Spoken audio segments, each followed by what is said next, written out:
రేవంత్ రెడ్డి రాజకీయాల కోసం చేస్తున్నటువంటి ఒక డ్రామా సీరియల్ లాంటిదే తప్ప ఇందులో ఎక్కడ కూడా నిజం లేదు. అందువల్ల మేము ఎక్కడ భయపడం. ఎన్నిసార్లు పిలిచినా వెళ్తాం, ఎక్కడికైనా వెళ్తాం.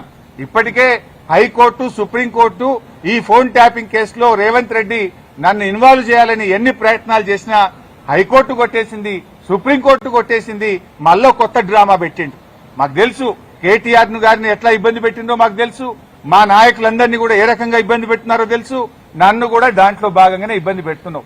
మీరెంత ఇబ్బంది పెట్టినా ఉద్యమించిన వాళ్ళం, తెలంగాణ సాధించిన వాళ్ళం. ఈ తెలంగాణ ప్రజలకు అన్యాయం జరిగితే మేము ఊరుకోము. ఈ తెలంగాణ ప్రజల పక్షాన నిన్ను ప్రశ్నిస్తూనే ఉంటాం.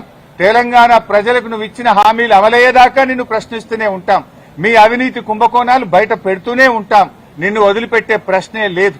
మాకు తెలుసు రేవంత్ రెడ్డి 3 రోజుల కిందనే స్క్రిప్ట్ వేసి పోయిండు. ఆయన వరుసగా నోటీసులు ఇవ్వాలని, ఆయన స్విట్జర్లాండ్ లో, ఆయన అమెరికాలో తిరిగొచ్చేదాకా ఈ సినిమా నడపాలి, ఈ నోటీసులు ఇవ్వాలి, వరుసగా నోటీసులు ఇవ్వాలి.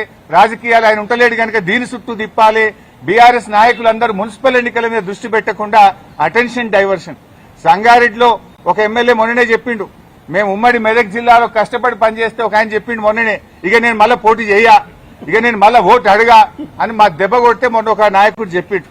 రేపు కూడా నువ్వు ఎన్ని డ్రామాలు చేసినా ఖచ్చితంగా మెజారిటీ మున్సిపాలిటీలు గెలుస్తాం, ప్రజలతో ఉంటాం. ప్రజల చేత నీకు తప్పకుండా ప్రజలే నీకు బుద్ధి చెప్తారు. మేము మాట్లాడుతున్నది నీ అవినీతి మీద బయట పెట్టినాం, దాని మీద సమాధానం చెప్పు. నీ 6 గ్యారెంటీల గురించి అడుగుతున్నాం, దాని మీదే సమాధానం చెప్పు.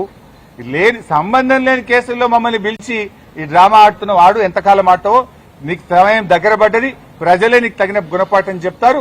తప్పకుండా మేము న్యాయపరంగా ఎలాంటి అవకాశాలు ఉన్నాయో న్యాయపరంగానే ఈ కేసును మేము ఎదుర్కొంటాం. థ్యాంక్